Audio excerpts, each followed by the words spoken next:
Saguru. Hi. Yes, namaste, Sashkal, Kim, Namaste, Ankit, Kalji. Millie, and Rakesh ji. Namaste. Good evening. Good evening. Okay. Um, So it's Dr. Sadhguru talk show starting now. oops. Yes.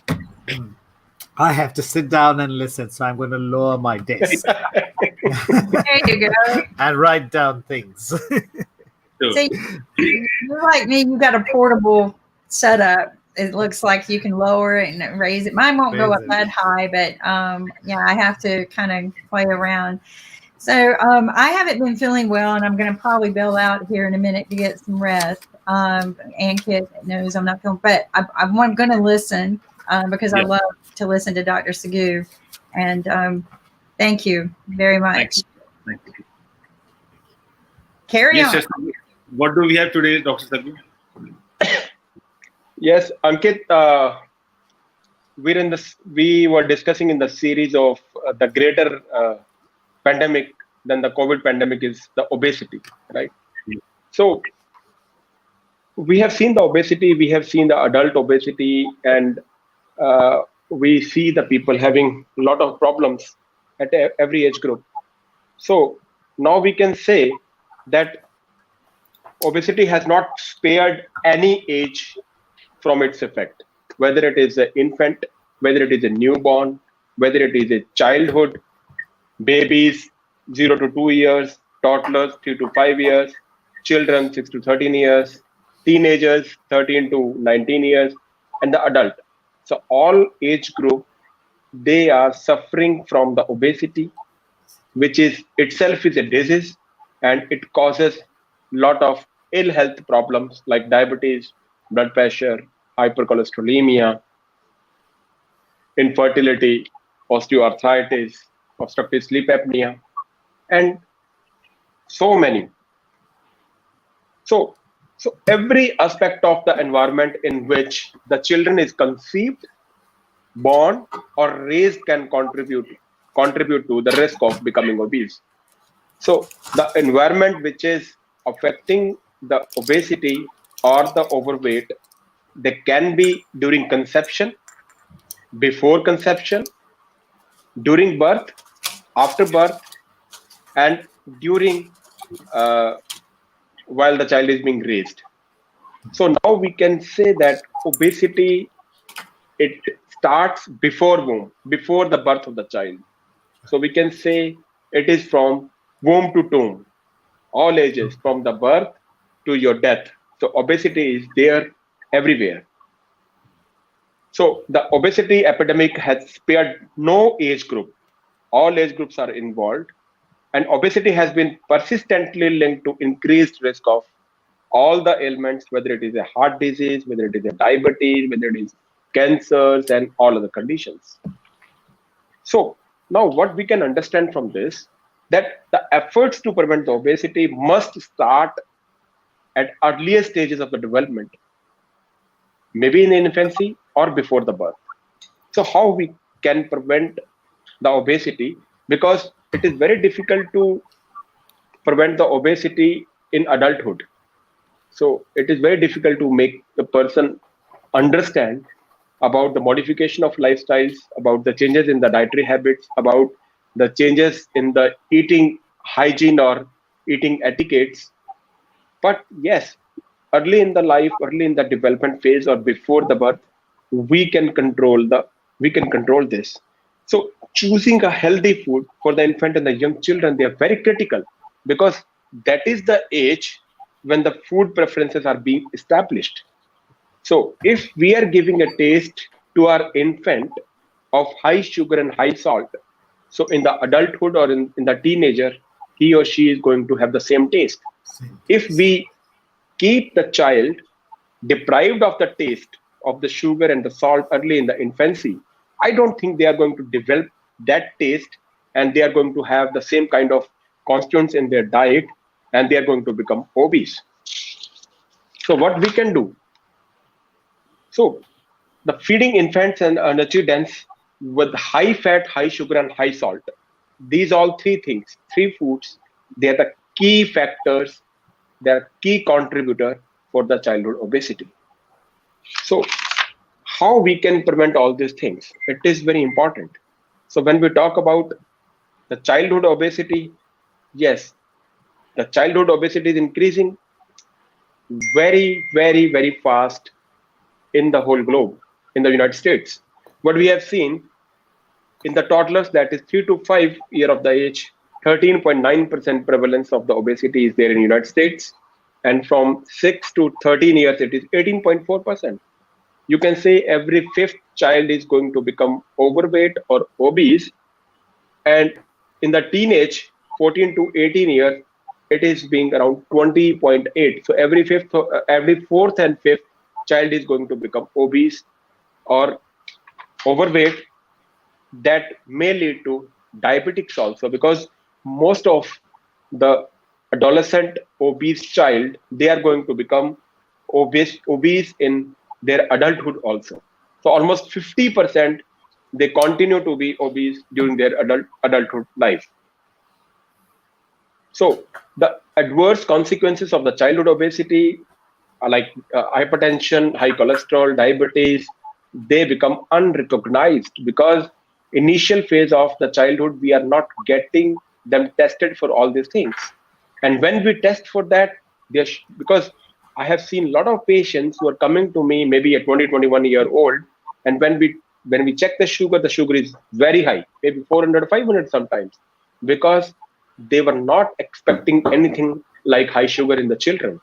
So that is why the tendency for childhood obesity to persist into the adult obesity is very much, and giving birth to the diabetes is very much.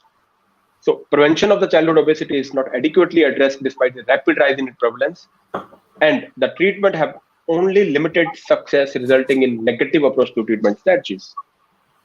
So obesity in children is very different from obesity in adult. Like when there is obesity in an adult, what we are doing, we are going to lose weight. We are asking, or we are inspiring them to lose weight. But in childhood, we cannot ask them to lose weight because they are in the growth period. And in the growth period, the positive balance of the energy taken and energy expenditure should be there. But the same positive balance in the adulthood, then it can cause obesity. Because in the growing age, they need to have some extra calories because their weight is going to be double during their puberty, and their height is going to increase by 20%. So they should have a positive balance energy at that time. So in the prevention, the treatment of childhood obesity, dietary energy restriction, increases in activity and decreases in sedentary behavior must not compromise the normal growth and development. Weight maintenance is often a suitable goal rather than the weight loss in childhood obesity. So when we see the consequences of this is there can be a cardiovascular risk factor, metabolic and endocrine, like there may be the increased prevalence of adolescent type 2 diabetes, there may be atherosclerosis, cardiovascular problems can be there, coronary artery disease can be there, blood pressure may be on the higher side, lipid profile may be on the higher side, adverse changes in the left ventricular mass and their function also would be there. And the most common is hyperinsulinemia, insulin resistance. So most of the obese teenager you see, they have typical appearance of the blackening of their neck and blackening of their face also. The blackening of the face and the neck, it shows the insulin resistance. Because of the insulin resistance, the blackening is there, black spots are there. Sometimes they have overgrowth also there. So we say this is because of the cholesterol. This is not because of the cholesterol. This is because of the insulin resistance, and this is because of obesity. So this may be, initially what happens when you're going to become diabetic, it doesn't mean that the sugar should be on the higher side. So I saw so many patients, they said my sugar is on the normal side, but when we check the insulin level, so what happens in the initial phase of the diabetes, the pancreas is going to produce more and more insulin, so to counterattack the effect of the high sugar. So whenever your sugar is going on the higher side, pancreas is going to produce more insulin, and that high insulin can control the high sugar. Then the sugar becomes normal, but your insulin is the higher side. So that is not a non-diabetic state. that is a pre-diabetic state. That is a pre-diabetic state. So if your sugar is normal side, but you have a lot of blackening spots, you may be pre-diabetic. And at that time, if you get your fasting insulin level, that would be on the higher side. So that is hyperinsulinemia. So hyperinsulinemia with the normal sugar is also a diabetic status. We can say it's a pre-diabetic. This is the initiation of the diabetes. And what happens after some times, when the pancreas is completely exhausted, the pancreas cannot make more insulin, then there is an imbalance of the sugar control. Then you will see the sugar into your blood level. Then the sugar appears in the blood. So that is the level when we say it is a diabetic. But I think the diabetic problem has been started earlier. Maybe for 5 years, the sugar was normal, but the insulin was on the higher side. So this was the pre-diabetic state. We can control the pre-diabetic state if we know. So there are a lot of symptoms in the pre-diabetic state. Like I told that there may be the blackening of your face, blackening of your around the neck. There may be early fatigability. You tend to sleep more in the morning hours. There may be sexual dysfunction also. That is also a feature of pre-diabetic state of the diabetes. So all these symptoms, if we can see, and we get the HbA1c checked, we get the insulin checked, we get the sugar checked. Sugar may be normal, but that is the pre-diabetic state, and that we should consider that as a diabetic, and we should get the treatment. We should take the treatment for that. You can take tablets also, pharmacotherapy, metformin, and some other pharmacological agents are there, and you can do some weight loss at that time.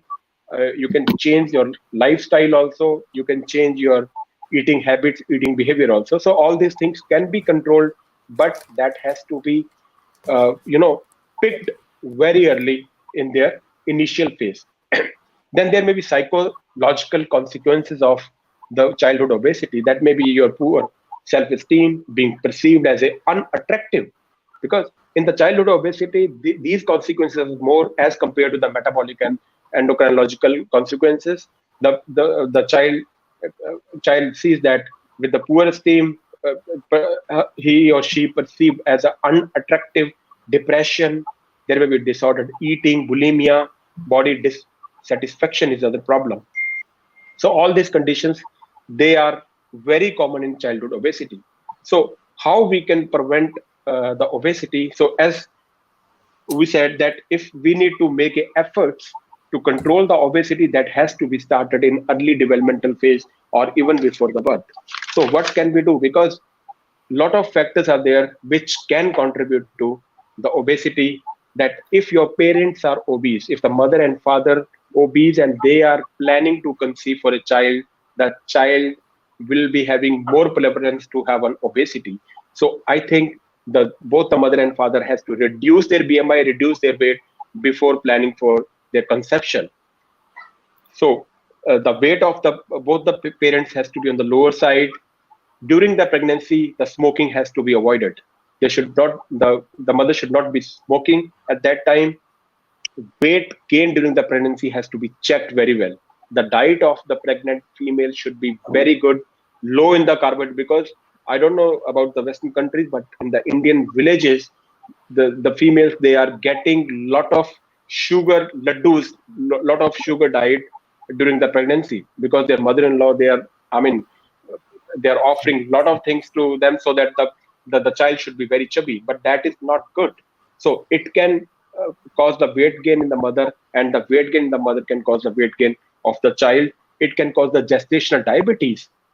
High blood sugar level during the pregnancy can cause prevalence of the diabetes in the child also. And if we talk about after the pregnancy is very important, that how you are going to monitor the diet of your infant, your neonate, your toddler, your child, your teenager. So we should monitor the diet of the newborn child also. So there should be early initiation of the breastfeeding within 1 hour of the birth. It is important. Within 1 hour of the birth, you should start the early breastfeeding, and the breastfeeding has to be exclusive for 6 months. 6 months, there should not be any solid diet. There should not be any complementary food for the neonate. only exclusive breastfeeding should be there. And after that, introduction of the nutritional adequate soft complementary diet has to be start after 6 months, and that has to be supplemented by the breastfeeding also till 2 years. So now there the diet at every step should be very well monitored. So if you talk about the childhood obesity, the school, family, social intervention to prevent the obesity is very important. School can also play a good role. Family can play a good role, and the society can also play a good role. Weight maintenance should be there. There should be healthier eating. There should be increased habitual physical activities. There at least for 30 minutes per day, and there may be a 60 minutes of moderate vigorous physical activity per day should be there. So increased habitual physical activity and decreased physical inactivity. Watching television screens, playing computer games, all these, they come under a category of physical inactivity. That had to be reduced. That should be less than 2 hours. There should be behavioral changes also, encouraging the children and their families to make a few small permanent changes in the behavior at time, developing family awareness of eating, activity, and parenting behaviors. Behavior has to be altered, encouraging a family to improve their monitoring of their eating and activity behaviors. So there are the key things are there, that obesity in the children becoming more common. Obesity is due to an imbalance between the energy consumption and energy expenditure. Obese child tend to become more obese during their adulthood, and lifestyle changes involve making small gradual changes to behavior. Family support is very necessary. There should be aim to the treatment is to help the children maintain their weight, not to lose weight. The medical cause of any obesity, if there is any underlying medical cause, the medical cause has to be addressed nicely. If there is any underlying disease like Prader-Willi syndrome, like high cholesterol or the high cortisol, that has to be addressed in time. So how should be the diet from birth to 5 years? The breast milk, as we discussed, should be exclusively for 6 months. Introduction of the solid food should be avoided until infants are at least 6 months of the age. So weaning is best done gradually. Gradually, we should be weaning the breastfeeding and complementing with the solid food. And when we start the solid food, that has to be pureed fruit and vegetables. Rice, we can give the gluten-free cereals. We can give the dairy products also. So after 6 months, full-fat version of the dairy products is recommended. Starchy food should be avoided. And after 2 years, there is a gradual introduction of low-fat dairy products, and by the age of 5. And after the age of the 5 years, the children can have a normal diet. They can have a normal constituents as the adults are taking, like a eating for health plate model. There is a model plate model, that is the eating for health. So the same model a child more than 5 years can have. So here we discuss. So the 1/3 of the child intake should be carbohydrate, 1/3 should be fruit and vegetable, and the rest of the 1/3 can be meat, fish, alternative groups, maybe low-fat dairy products, fatty, sugary, and salty. These 3 constituents should be avoided because they can lead to obesity. And adequate fluid intake is also should be balanced with the solid food. So what is eating for health plate model? So this is eating for health plate model. In this, eat regularly. You have to eat regular. You should include the bread, pasta, cereal, rice, potatoes at every meal. Every meal should have all these constituents, but in the lower percentage. Eat some form of the fruit and vegetable with the each food. What should not be there? You should limit the food high in the sugar, such as the sweets and chocolate. Limit food high in the fat, such as crisp, chips, and pastries. Limit fried food like deep fried food. So take a plenty of exercise, as we discussed, and that watching TV should be very, very decreased. Time should be very, very decreased. Provide meals and snacks at regular times. There should be a timing. So we can say that after 5 years, there can be 3 major meals and 2 snacks. Total 5 meals we can have, but in time. Separate eating from other activities, such watching TV, doing schoolwork, listening music. So you should separate eating from all these activities. These should not be combined. Offer healthy options, but agree 1 to 2 treats a week. We can have a 1 or 2 treats a week instead of offering food as a reward. So as a reward, we should not be offering a food. We can offer other things, like we can offer them some stickers. We can take them to cinema. We can give the new book toy, or we can ask them to have a friend so that they can stay overnight. So the reward should not be food. Reward may be you can hug your children instead of the food. You can pay more attention to your children. You can give them some sort of support for that, and you can ask, or you can take help from the friends and family for their behavioral changes. If you want to change their behavior, keep food that a child should be avoiding out of the house. So we should keep the healthier options in the house. Avoid classifying food as a good or bad. We should not be asking them that this food is a good or this is bad. We should be keeping healthy choices of the food. So the approach a parent take to a child's behavior should always be consistent. It should not be changing every time. So we should ask them for the more physical activities, walking instead of taking the buses, use stairs instead of the escalator and the lifts, going for the walks, visit to park and playgrounds, swimming, cycling is very good. Then team activities such as football, dancing is good. Attending some outdoor education is also very important. So if all these policies can be placed, then I think we can prevent the obesity, and it is good to prevent the childhood obesity as compared to the adulthood obesity.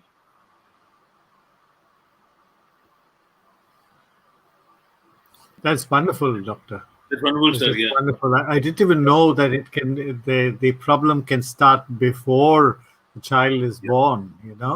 Yeah. I had absolutely no idea. I was so amazed to hear that. And those things can be controlled. Things Yes. can be controlled, because all those things, they are in our hands. But if the adulthood obesity may not be in our hands, may not be Yes. preventable, but all these things, all the factors, all the contributors can be prevented easily. That was It's a lovely amazing. information. I think, most of the viewers, or maybe a lot of people, don't know about this, that it could happen before the child born. And what are the best ways to protect your child and welcome to the child to this beautiful world, and how we can do the right things to manage the obesity and things like that. But sir, what do you think about how, since what year and how the obesity started happening? Because nowadays it's like every third person is obese. But how it started happened, and how you have started identify that he's obese? So obesity classification is based on, basically the criteria is a BMI, that is a body mass index, right? So body mass index is a ratio of the weight to the height. So we measure it by weight in kilogram divided by height in meter square. That is basically BMI criteria for the obesity. But this obesity criteria is for more than 2 years of the child and the adult, right? Less than 2 years, we should always see the percentile of that BMI percentile. Like that there should be, if more than 95th percentile, like 90 up to 95th children is normal, and 96 to 100 children, they are obese. So they take more than 95th percentile. But after 2 years, we can take a BMI as a criteria. So normal BMI, we can say it's 18 to 24.9, 25 to 29.9 is an overweight, more than 30 is an obesity, 30 to 35 is a grade 1, 35 to 40 is a grade 2, and more than 40 is a grade 3, that is a morbid obesity. So this is the criteria by which we categorize obesity, and by which we see the indication for what type of intervention has to be given to a specific category of the obesity. Like if the patient is overweight and we are going to prescribe the bariatric surgery to those patients, that is injustice. If the patient's BMI is more than 40, like he is a morbidly obese, there is a category 3, and then we are trying all lifestyle modification and the diet and exercise, that is also injustice. So in that case, high BMI cannot be lowered down by only modification of the lifestyle and the eating and exercises. but that has to be combined with the bariatric surgery at that time if the obesity is more than grade 2. Okay. And someone is gradually crossing the grades from 1 to 2 to 3 to 4. So what kind of advice do you have for them? They are not So ready for the let's- surgery, but they are almost at the borderline. So there should be a right intervention at the right time.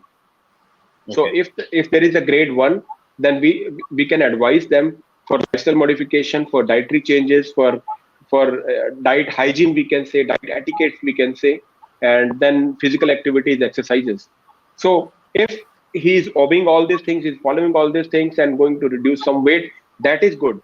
The idea is to keep the patient under the obesity category, like less than 30 BMI. That may be overweight, but that is not in the obesity category. So if we can keep the BMI less than 30, that is good. Dr. Because Swaroop, yeah. in terms of, I heard that there's certain cells are put into the pancreas. There's a surgery which inserts certain cells into the pancreas to help augment secretion of insulin, especially for type 1 kind of diabetes. So can you give us a little bit more information about that, if you have some? Yeah, Rakesh, if we talk about the diabetes are of basically two types. That is a type 1 diabetes and type 2 diabetes. Type 1 diabetes, we can say it is an younger age group diabetes, and type 2 is basically an older age group, maturity onset diabetes, that is diabetes type 2. So the difference between these two is in type 1, there is no cells in the pancreas. You can say the secretion of the insulin is hampered from the pancreas. So if you check for the insulin level of the patient, that would be on the lower side. So it means the backstage machine is damaged.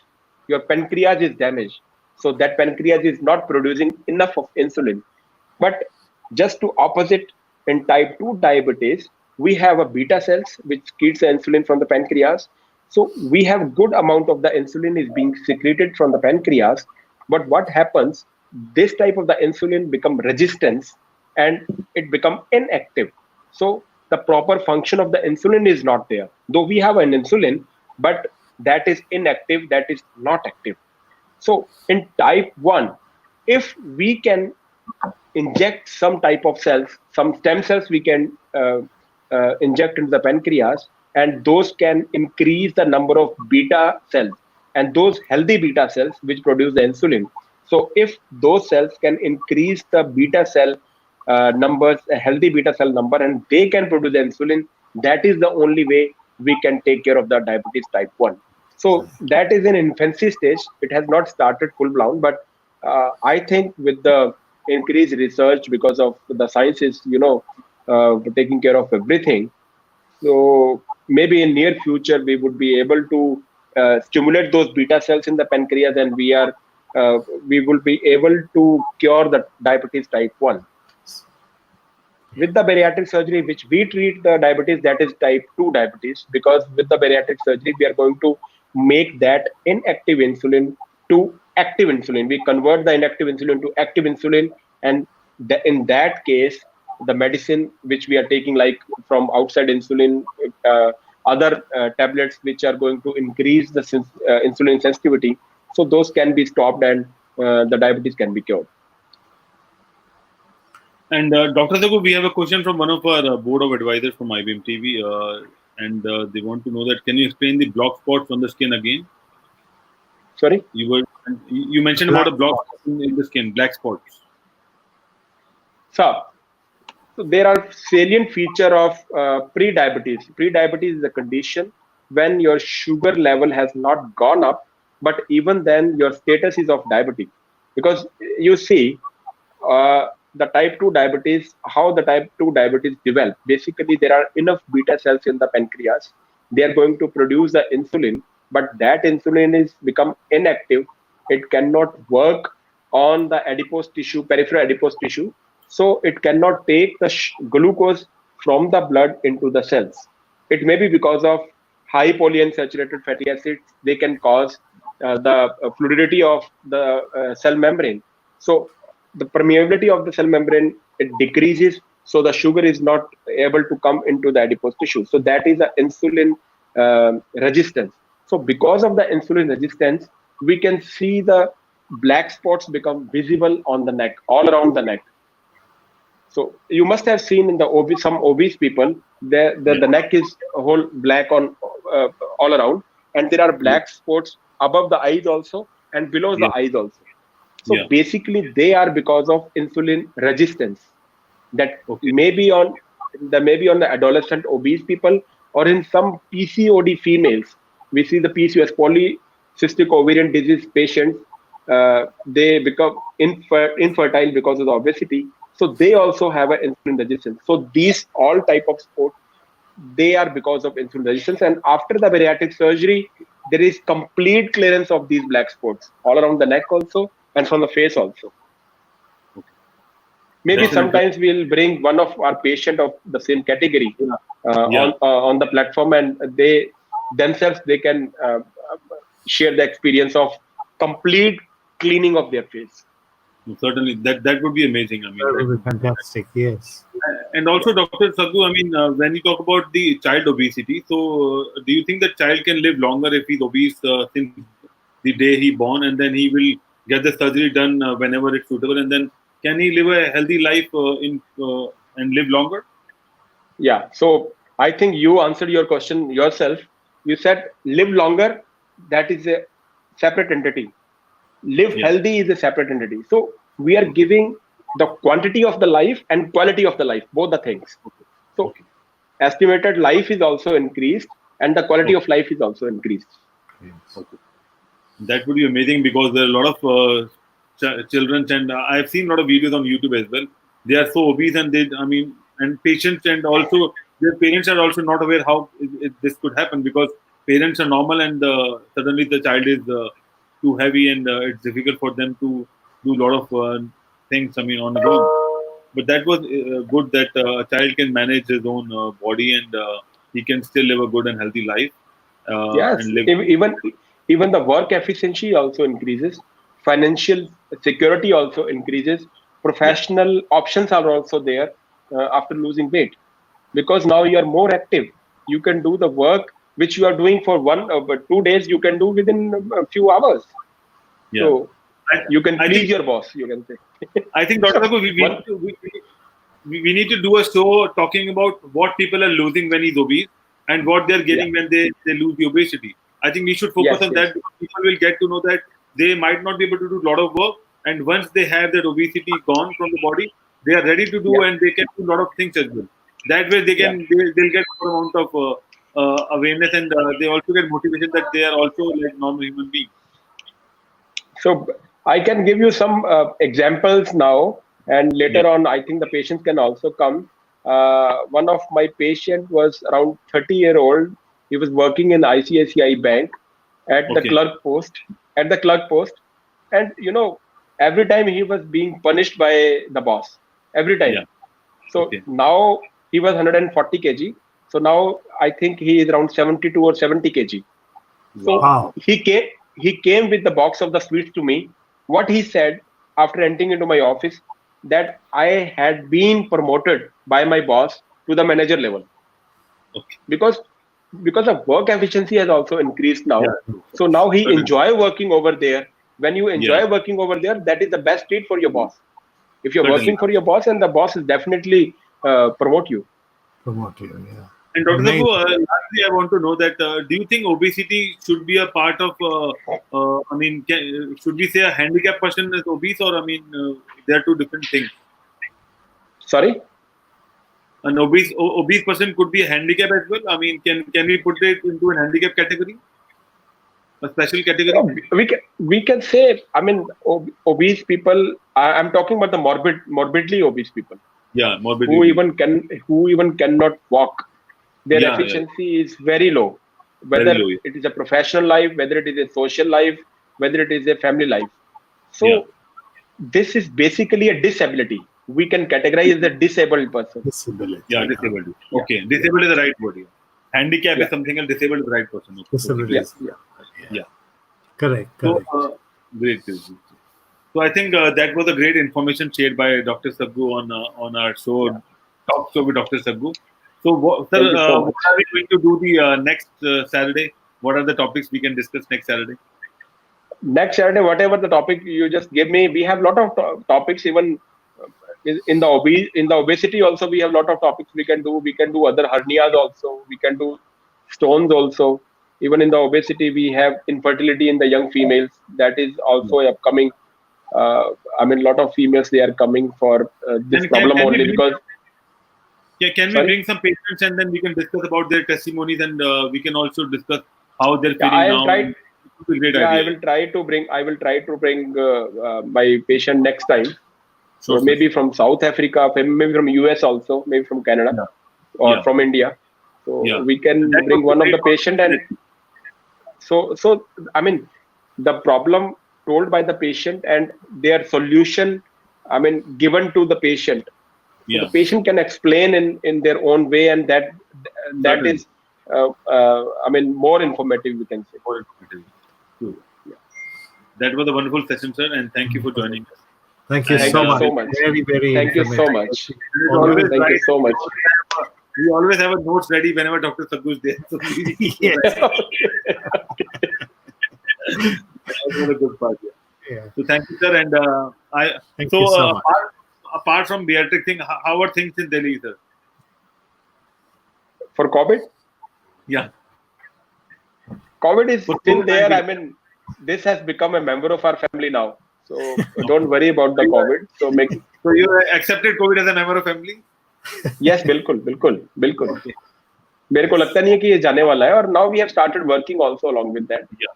And I have seen some cuttings of the papers, and the government has also declared if the COVID patient is not running fever, Yeah. he cannot spread the virus to other person.